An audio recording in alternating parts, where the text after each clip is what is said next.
Welcome back, ladies and gentlemen. This is Michelle Brown with Leading Educators with your Week 6, Day 25 Distance Learning lesson. So there are a few things you can expect from all of these videos. You're going to see a list of the resources and materials you need for the lesson. We're going to have a brief overview of the learning for the lesson, a quick model of just some of the reading, thinking, speaking, and writing that you're going to be doing in the lesson, and finally, a preview of the learning for upcoming lessons. The last time we were together, we were looking at an article all around quality of life indicators, including concepts like gross domestic product and health indicators. Today, we're launching a new text entitled, Does He Who Practiced the Most Go Home with the Gold? Now, always remember to share your learning, to complete the weekly fluency activity, and do at least 20 minutes of additional reading in a text of your choice after completing the lesson activities for the day. It's time for our riddle of the day. Collect your thoughts and get ready to get your brain warmed up. So, what belongs to you, but other people use it more than you do? Let's say it again. What belongs to you, but other people use it more than you do? If you want another moment to think about it, just pause the video because I'm about to give you the answer.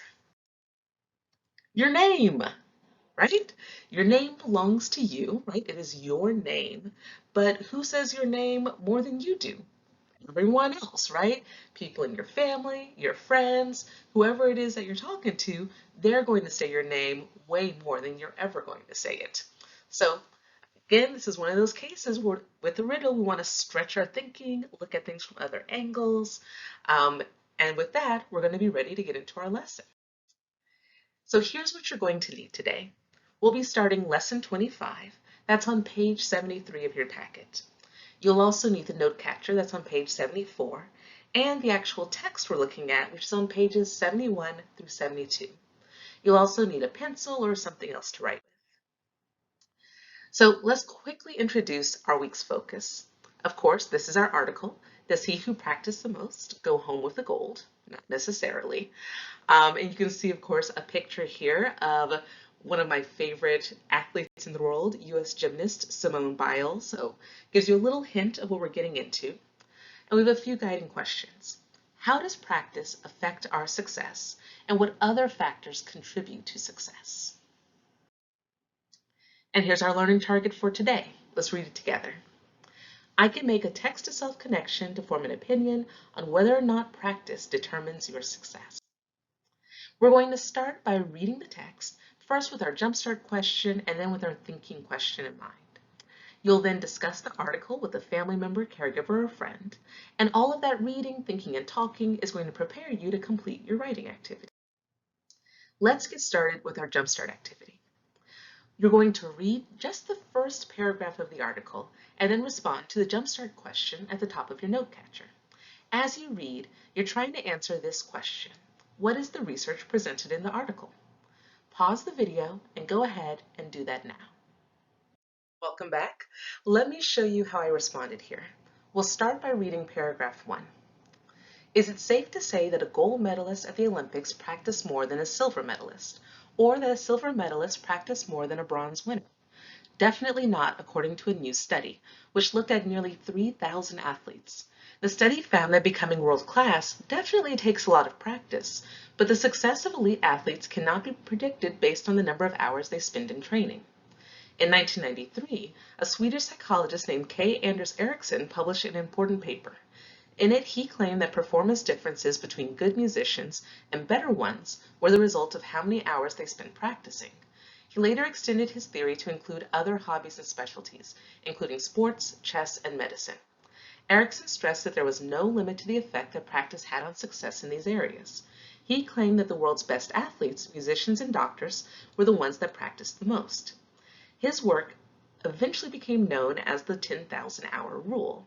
This rule claims that top performance in almost any field is simply a matter of putting in 10,000 hours of work. So if you look here, you can see that there are a few different places that I underlined, and I also wrote a couple of annotations to myself. So one thing in particular I noted is that scientific research is often referred to as a study. So where they talk about a study, I can see that this is probably part of the research that the Jumpstart question is asking about.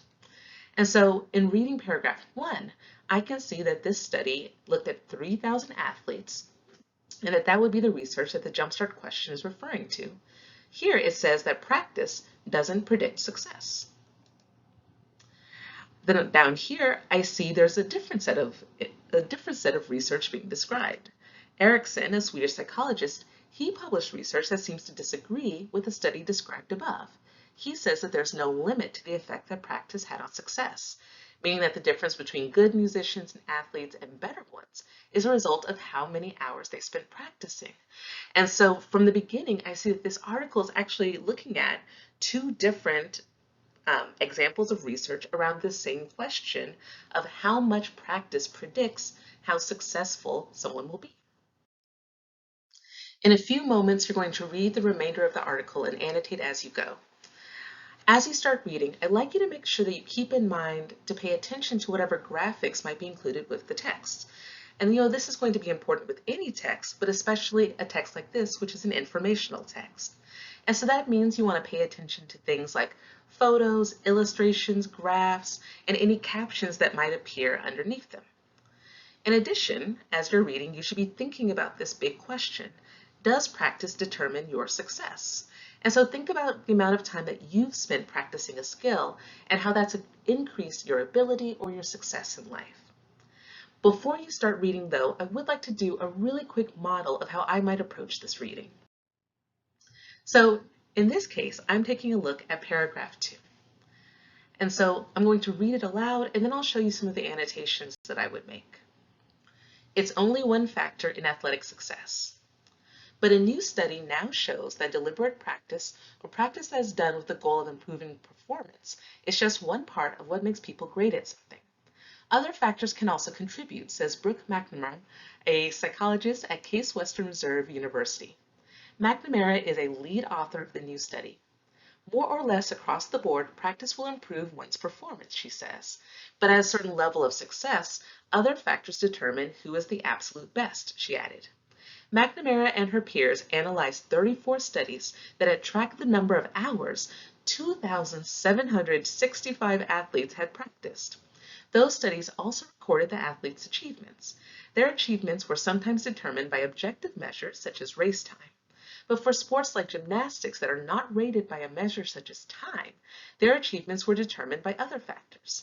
Sometimes this meant looking at expert rating of performance. Other times, their achievements were figured by their membership in elite groups. And so when I was reading this paragraph, one piece that I immediately underlined was the heading. As you read, you want to keep in mind how the heading of a specific paragraph can offer some clues that help the reader determine what the section is going to be about. So from this heading, it's clear that there must be multiple factors in athletic success. I also underlined this first sentence here. So I thought this was interesting because the article is hinting that deliberate practice, or practice done with a purpose to improve performance, is only one part of what makes people great at something. I can tell from this topic heading and this topic sentence that there are probably multiple factors in athletic success. Okay. So this is just one example of the notes that you might make during your reading. Your annotations don't have to match mine, but you should be sure to keep your 2 close reading tasks in mind as you read. Pause the video and go ahead and do your reading now. You will finish up your lesson by talking and writing. First, you're going to talk with a friend or family member and discuss with them the research that you see presented in the article. Then you're going to complete 2 writing activities in your note catcher. The thinking, reading, and talking that you did during your lesson should give you an idea of what to write here. So before you write in the middle box where it says academic vocabulary, you'll want to go back and take a look at the vocabulary used in the text and try to determine which of the words in the text connect to that big common theme of practice. Then in the bottom box of your note catcher, you'll write a short paragraph that explains the central idea of the article using 2 supporting details from the article to support your response. As always, if you get stuck or have any questions about the lesson, you can reach out directly to your English teacher via email using the format seen here. In our next lesson, we're going to continue our analysis of the article by answering comprehension questions about the text. We've come to the end of another video. Until next time, please remember, don't forget to talk about your lesson with someone, read for 20 minutes and complete a reading log entry. The reading log is at the front of your packet. And practice reading fluency using the first or second page of your weekly reading. Enjoy your learning.